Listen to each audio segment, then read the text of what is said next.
முக்கிய செய்திகள். மத்திய பாதுகாப்புத்துறை அமைச்சர் ராஜ்நாத் சிங்கை சந்தித்த திமுக நாடாளுமன்ற குழு தலைவர் கனிமொழி தமிழக மீனவர்களை மீட்டுத் தரும்படி கோரிக்கை விடுத்துள்ளார். கூட்டணி கட்சிகள் விஜய் என அடுத்தடுத்து பல்வேறு குடைச்சல்கள். இந்த நெருக்கடிகளை சமாளிக்க புதிய ஃபார்முலாவை கையில் எடுத்திருக்கும் உதயநிதி இதை கேள்விப்பட்டு பதற்றத்தில் மந்திரிகள், MP, MLAக்கள் இதுதான் பிறந்தநாள் சபதம் என்கிறார்கள். இன்னொரு பக்கம் வேலுமணி நயினார் மீட் பின்னணியில் எடப்பாடி வைக்கும் ட்விஸ்ட் என்ற கேள்வி எழும்பியுள்ளது. விளிம்புநிலை மக்களுக்கான ஆட்சியாக திராவிட மாடல் ஆட்சியை நடத்தி வருகிறார் முதலமைச்சர். அனைவருக்குமான அரசு என்பதன் உள்ளடக்கத்தில் அனைத்து மக்களும் இருக்கிறார்கள் என்பதை தனது ஒவ்வொரு திட்டங்களின் மூலமாகவும் முதலமைச்சர் மெய்ப்பித்து காட்டி வருகிறார். கேரள மாநிலம் கொல்லத்திலிருந்து ஆந்திரா செல்லும் ரயிலில் திருப்பூர் அருகே திடீரென தீ விபத்து ஏற்பட்டது. உடனடியாக தீ அணைக்கப்பட்டு அங்கிருந்து ரயில் புறப்பட்டு சென்றது. சேலம் ஏற்காடு மலை அமைந்துள்ள சேர்வராயன் மலைத்தொடரில் கடந்த ஒரு மாதமாக கடும் பனிப்பொழிவு நிலவி வருவதால் காபி செடிகளில் காய்கள் பழுப்பது தடைப்பட்டுள்ளது. இதனால் அறுவடை தாமதமாவதால் விவசாயிகள் கவலை அடைந்துள்ளனர். மறைமலை அடிகளாரின் பேத்திக்கு தமிழக அரசு சார்பில் புதிய வீட்டுக்கான ஆணையை அமைச்சர் கோவி செழியன் நேற்று வழங்கியுள்ளார். சரிகமப்பா லிட்டில் சாம்ப்ஸ் நிகழ்ச்சியின் 4வது சீசன் ஜி தமிழில் ஒளிபரப்பாகி வருகிறது. நிகழ்ச்சியின் இந்த சீசனில் திண்டிவனம் அருகிலுள்ள அம்மனம்பாக்கம் கிராமத்தைச் சேர்ந்த தர்ஷினி என்ற 8ஆம் வகுப்பு மாணவி பங்கேற்று பாடி வருகிறார். இந்நிலையில் அந்த பகுதியில் பசங்க 10 கிலோமீட்டர் ஸ்கூலுக்கு நடக்கிறாங்க, பஸ் வசதியும் இல்லை என்று சரிகமப்பா தர்ஷினியின் தந்தை உருக்கமாக தெரிவித்துள்ளார். யூடியூபராக அறியப்பட்டவர் வெற்றி வசந்த் சிறகடிக்க ஆசை தொடரின் மூலம் கதாநாயகனாக சின்னத்திரையில் அறிமுகமானவர். நாம காத்திருந்த நாள் என்று பொன்னி நாயகி வைஷ்ணவியை சிறகடிக்க ஆசை நாயகன் வெற்றி கரம் பிடித்துள்ளார். அரசு பள்ளிகளில் 10ஆம் வகுப்பு படிக்கும் மாணவர்களுக்கான முதலமைச்சரின் திறனாய்வு தேர்வு வரும் ஜனவரி 25ஆம் தேதி நடைபெறும் என்று அரசு தேர்வுகள் துறை அறிவிப்பு வெளியிட்டுள்ளது. மேட்டூர் அணைக்கு வரும் நீரின் அளவு வியாழக்கிழமை வினாடிக்கு 4427 கனஅடியிலிருந்து 5110 கனஅடியாக அதிகரித்துள்ளது. மாற்றுத்திறனாளி பயனாளிகள் ரயில்வே சலுகை பயணச்சீட்டு அடையாள அட்டை பெறுவதற்கு புதியதாக அறிமுகம் செய்யப்பட்டுள்ள திவ்யங் ஜன் இணையதள பக்கத்தில் விண்ணப்பிக்கலாம் என தெற்கு ரயில்வே தெரிவித்துள்ளது. ஸ்டாப் என்று பிரியங்காவை நிறுத்தி புகைப்படம் எடுத்த ராகுல். மக்களவைக்கு முதல் முறையாக வந்த பிரியங்கா காந்தியை நிறுத்தி எதிர்க்கட்சித் தலைவர் ராகுல் காந்தி புகைப்படம் எடுத்துள்ளார். ரூபாய் 12 லட்சம் லஞ்ச பணத்துடன் பிடிபட்ட ஊட்டி நகராட்சி ஆணையரை கைது செய்யாமல் நெல்லை மாநகராட்சி பதவியில் அமர்த்துவதா? அரசு நிர்வாகத்தை இப்படியா தூய்மைப்படுத்துவது என பாமக தலைவர் அன்புமணி ராமதாஸ் கேள்வி எழுப்பியுள்ளார்.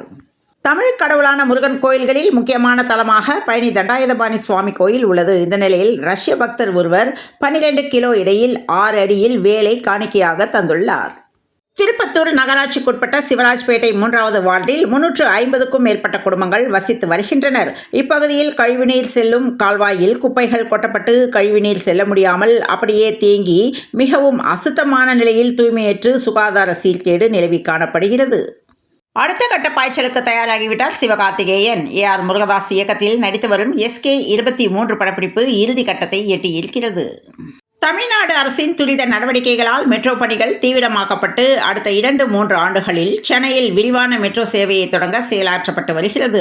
இந்த நிலையில் தமிழ்நாட்டிற்கு நியாயமான நிதி கிடைக்கவில்லை என்று ஒன்றிய இணையமைச்சருக்கு திமுக MP B. வில்சன் பதிலடி கொடுத்துள்ளார். முதலமைச்சரைப் போல அரசியல் ஞான ஒளி எனக்கு இல்லை என்று ராமதாஸ் பேசியுள்ளார். ஆதாரில் முகவரி மாற்றம் திருத்தத்துக்கு விண்ணப்பித்தால் நிர்ணயிக்கப்பட்ட ஆதார ஆவணங்களையே ஏற்க மறுத்து மனுக்கள் தள்ளுபடி செய்யப்படுவதால் பொதுமக்கள் குழப்பமடைந்துள்ளனர்.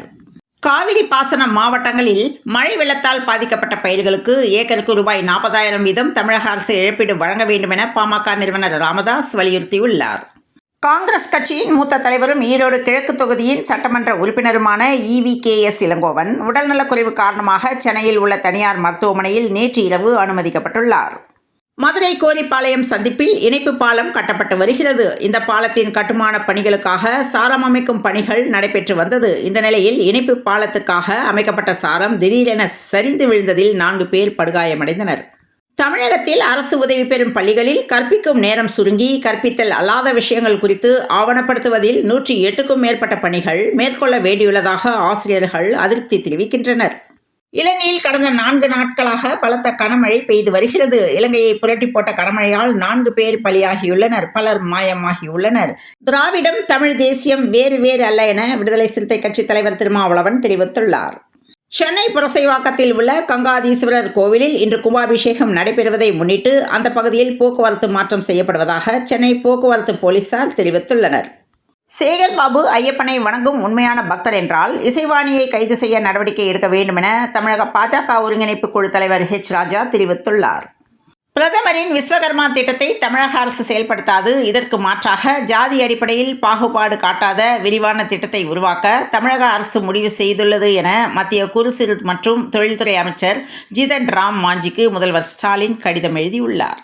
4 நாட்கள் பயணமாக ஜனாதிபதி திரௌபதி முர்மு தமிழகத்திற்கு நேற்று வந்தார். அவர் டெல்லியில் இருந்து விமானம் மூலம் கோவை விமான நிலையத்திற்கு வந்த அவரை அமைச்சர் மெய்யநாதன், கோவை கலெக்டர் கிராந்திகுமார் ஆகியோர் வரவேற்றனர். இதையடுத்து ஜனாதிபதி ராஜ்பவனில் ஓய்வெடுத்தார். இதனைத் தொடர்ந்து ஜனாதிபதி திரௌபதி முர்மு ஸ்ரீரங்கம் பயணம் ரத்து செய்யப்பட்டுள்ளது. லண்டனில் உள்ள ஆக்ஸ்போர்டு பல்கலைக்கழகத்தில் சர்வதேச அரசியல் என்ற தலைப்பிலான படிப்பை பயில தமிழக பாஜக தலைவர் அண்ணாமலை தேர்வானார். இதற்காக கடந்த ஆகஸ்ட் மாதம் 28ஆம் தேதி சென்னையில் இருந்து விமானம் மூலம் அண்ணாமலை இங்கிலாந்து புறப்பட்டு சென்றார். இதனைத் தொடர்ந்து லண்டனில் படிப்பை முடித்து 1ஆம் தேதி அண்ணாமலை தமிழகம் திரும்புகிறார். கூடலூர் அருகே சுருக்கு கம்பியில் சிக்கி 4 வயது ஆண் புலி இறந்தது குறித்து வனத்துறையினர் 3 கைது செய்து விசாரணை மேற்கொண்டுள்ளனர். பராமரிப்பு பணிகள் காரணமாக மைசூரு தூத்துக்குடி ரயில் சேவையில் மாற்றம் செய்யப்பட்டுள்ளதாக தெற்கு ரயில்வே அறிவித்துள்ளது. சீமான் ஒரு சங்கி என்று தமிழர் ஒருங்கிணைப்பு இயக்கம் கடும் விமர்சனம் செய்துள்ளது. கோவை மேற்கு தொடர்ச்சி மலைப்பகுதிகளில் சட்டவிரோதமாக மண் அள்ளிய விவகாரத்தில் உரிய நடவடிக்கை எடுக்காவிட்டால் வழக்கை வேறு விசாரணை அமைப்புக்கு மாற்ற நேரிடும் என சென்னை உயர்நீதிமன்றம் எச்சரித்துள்ளது. மூத்த பெருமக்கள் ஆதரவு மன்றம் சார்பில் பொதுமக்கள், குறிப்பாக மூத்த குடிமக்கள் சைபர் கிரிமினல்களின் மிரட்டல்கள், அதனால் ஏற்படும் இடர்பாடுகளில் இருந்து தப்பிப்பது, விழிப்புடன் இருப்பது தொடர்பான விழிப்புணர்வு நிகழ்ச்சி சென்னையில் நேற்று நடைபெற்றது. கிறிஸ்தவ மதத்தை கடைபிடிப்பவர் அரசு வேலைக்காக இந்து பட்டியல் இனத்தவராக அடையாளப்படுத்த முடியாது என்று உச்சநீதிமன்றம் அறிவித்துள்ளது. ஜனாதிபதி திரௌபதி முர்மு டெல்லியிலிருந்து நேற்று காலை விமானத்தில் கோவை வந்து காரில் சாலை மார்க்கமாக மேட்டுப்பாளையம், கோத்தகிரி வழியே மதியம் 12:30 மணிக்கு ஊட்டி ராஜ்பவனுக்கு வந்தார். மாநில கவர்னர் ரவி, பிற்படுத்தப்பட்டோர் நலத்துறை அமைச்சர் மெய்யநாதன், நீலகிரி கலெக்டர் லட்சுமி பவ்யா, எஸ்பி நிஷா ஆகியோர் உற்சாக வரவேற்பு அளித்தனர். சென்னையில் அடிதடியில் ஈடுபட்டதாக கடந்த 10 ஆண்டுகளில் கல்லூரி மாணவர்கள் மீது சுமார் 231 வழக்குகள் பதிவு செய்யப்பட்டுள்ளதாக காவல்துறை சார்பில் சென்னை உயர்நீதிமன்றத்தில் தெரிவிக்கப்பட்டுள்ளது. பாம்பன் புதிய பாலத்தில் 75 கிலோமீட்டர் வேகத்தில் ரயிலை இயக்க ரயில்வே பாதுகாப்பு ஆணையர் நிபந்தனைகளின் அடிப்படையில் அனுமதி வழங்கியுள்ளார்.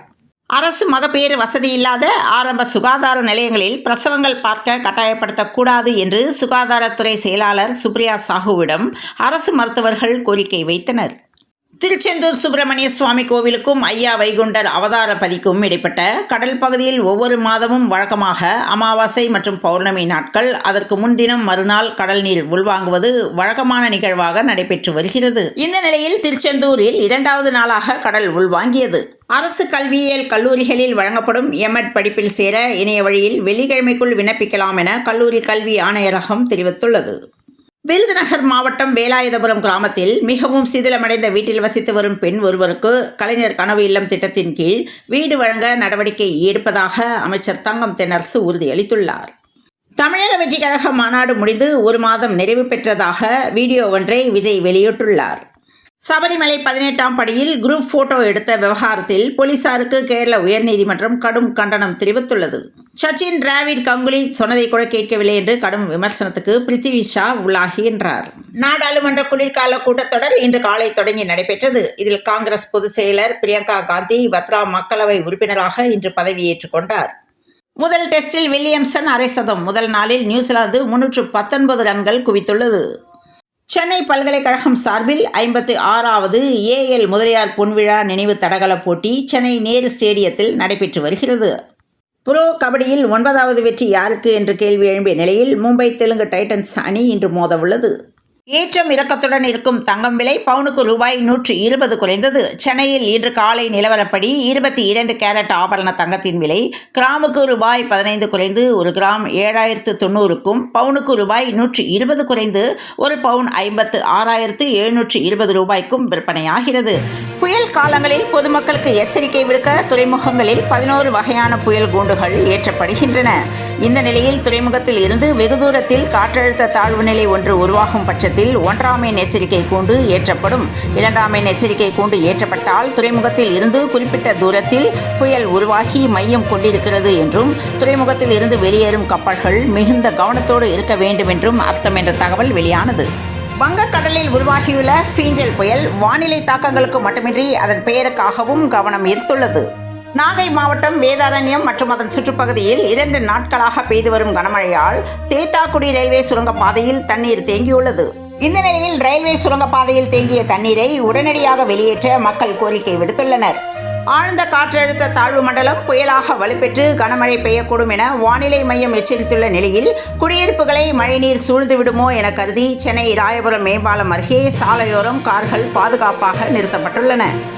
தென்மேற்கு வங்கக்கடலில் உருவாகியுள்ள ஆழ்ந்த காற்றழுத்த தாழ்வு மண்டலம் புயலாக மாறிய பின் வலுவிழக்கும் எனவும் காரைக்கால் மாமல்லபுரம் இடையே நவம்பர் 30ஆம் தேதி கரையை கடக்கும் எனவும் இந்திய வானிலை ஆய்வு மையம் தெரிவித்துள்ளது. வங்கக்கடலில் நிலை கொண்டுள்ள ஆழ்ந்த காற்றழுத்த தாழ்வு மண்டலம் 6 மணி நேரமாக நகராமல் அதே இடத்தில் நீடித்து வருவதாக வானிலை ஆய்வு மையம் தெரிவித்துள்ளது. தமிழ்நாட்டில் இன்று 16 மாவட்டங்களில் கனமழைக்கு வாய்ப்புள்ளதாக சென்னை வானிலை ஆய்வு மையம் தெரிவித்துள்ளது. வங்கக்கடலில் நிலவும் ஆழ்ந்த காற்றழுத்த தாழ்வு மண்டலம் நகராமல் அப்படியே நிற்கிறது. கடந்த சில மணி நேரங்களாக 2 கிலோமீட்டர் வேகத்தில் நகர்ந்து வந்த நிலையில் தற்போது நகராமல் நின்று போய் உள்ளது. மெதுவாக நின்று அது நகர்வதால் இன்று இரவுதான் புயல் உருவாகும் என கணிக்கப்பட்டுள்ளது. சென்னை மற்றும் அதன் புறநகர் மாவட்டங்களில் நாளை முதல் பலத்த மழை பெய்ய வாய்ப்புள்ளதாக தனியார் வானிலை ஆராய்ச்சியாளர் தமிழ்நாடு வெதர்மேன் பிரதீப் ஜான் தெரிவித்துள்ளார். தினசரி தலைப்பு செய்திகளை தெரிந்து கொள்ள பிரபாஸ் கதவம் சேனலை சப்ஸ்கிரைப் பண்ணி பெல் ஐகானையும் கிளிக் பண்ணிக்கோங்க. நன்றி, வணக்கம்.